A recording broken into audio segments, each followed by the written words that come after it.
Dans la vidéo précédente, on a introduit la notion de probabilité.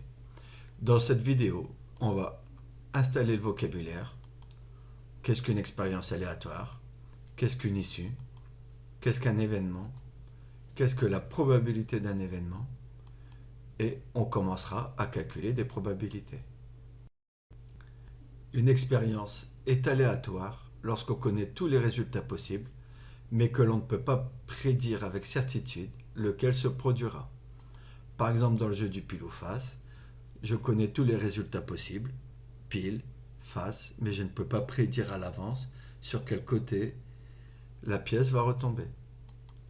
Dans le lancer d'un dé, c'est pareil, je connais tous les résultats possibles, mais je ne peux pas prédire à l'avance si ça va tomber sur un 6 ou un 2. Dans la roue de la fortune, on fait tourner une roue, on peut gagner des sous ou en perdre. Je connais tous les résultats possibles, mais je ne peux pas prédire à l'avance sur quel secteur la roue va s'arrêter. On appelle issue d'une expérience aléatoire chacun des résultats possibles. Par exemple, dans le jeu du pile ou face, on a deux issues, pile et face. Dans le lancer de dés, on a 6 issues, 1, 2, 3, 4, 5 ou 6. Dans la roue de la fortune, on a seulement 3 issues, gagner 3 euros, perdre 3 euros qu'on retrouve sur 3 secteurs, ou gagner 1 euro qu'on retrouve sur 4 secteurs. Il n'y a bien que 3 issues. Un événement est constitué d'une ou plusieurs issues. Par exemple, dans le lancer de dés, on rappelle qu'il y a 6 issues, 1, 2, 3, 4, 5 et 6. On peut définir l'événement A, obtenir un 6, il n'est réalisé que par une seule issue. L'événement B, obtenir un nombre pair, lui est réalisé par 3 issues, 2, 4 et 6. Enfin, on peut définir l'événement C, obtenir un 7, celui-ci n'est réalisé par aucune issue. Dans le jeu de la roue de la fortune, on rappelle qu'il y a 3 issues, gagner 3 euros, gagner 1 euro, perdre 3 euros. On peut définir l'événement D comme perdre 3 euros. Celui-ci n'est réalisé que par une seule issue, perdre 3 euros. Si on définit l'événement E comme gagner de l'argent, il est réalisé par 2 issues, gagner 3 euros et gagner 1 euro. On va maintenant commencer à calculer des probabilités.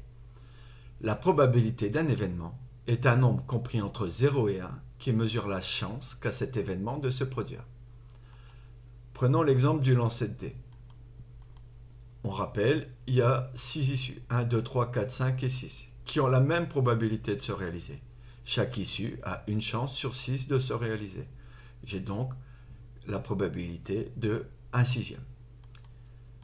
Si on définit l'événement A, obtenir un 6, qui n'est réalisé que par une seule issue, la probabilité de l'événement A, qu'on note P de A, égale 1 sixième. Si on définit l'événement B comme obtenir un nombre pair, on a vu qu'il est réalisé par 3 issues, 2, 4 et 6. La probabilité de cet événement, probabilité de l'événement B, attention, j'ai fait une petite erreur ici, est réalisée par 3 issues sur les 6, 3 sixièmes, c'est-à-dire, si on simplifie, un demi. J'ai une chance sur 2 d'obtenir un résultat pair. L'événement C, obtenir un 7, lui n'est réalisé par aucune issue. Donc la probabilité de l'événement C est nulle. L'événement est impossible. Je rappelle, la probabilité d'un événement est un nombre compris entre 0 et 1 qui mesure la chance qu'a cet événement de se produire. On va maintenant travailler avec le jeu de la roue de la fortune.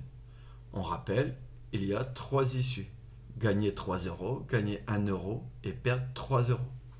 Seulement, ces issues n'ont pas la même chance de se réaliser. Gagner 3 euros ne se retrouve que sur un secteur sur les 8, et donc il a une chance sur 8, un huitième. Gagner 1 euro se retrouve sur 4 secteurs sur les 8, et donc la probabilité de gagner 1 euro est de 4 huitièmes. Perdre 3 euros se retrouve sur 3 secteurs. J'ai donc 3 chances sur 8 de perdre 3 euros, autrement dit 3 huitièmes. Si on définit l'événement D comme perdre 3 euros, eh bien, comme il n'est réalisé que par l'issue perdre 3 euros, sa probabilité est donc de 3 huitièmes. Si on définit l'événement E, gagner de l'argent. Gagner de l'argent, c'est réalisé par deux issues, 3 euros et 1 euro. Et donc, sa probabilité, ce sera la probabilité de gagner 1 euro, 4 huitièmes, plus gagner 3 euros, 1 huitième, autrement dit 5 huitièmes. J'ai 5 chances sur 8 de gagner de l'argent. On arrive au terme de la vidéo. Voilà les définitions qu'il faudra retenir. Une expérience est aléatoire lorsqu'on connaît tous les résultats possibles, mais que l'on ne peut pas prédire avec certitude lequel se produira. On appelle issue d'une expérience aléatoire chacun des résultats possibles. Un événement est constitué d'une ou plusieurs issues. La probabilité d'un événement est un nombre compris entre 0 et 1 qui mesure la chance qu'a cet événement de se produire.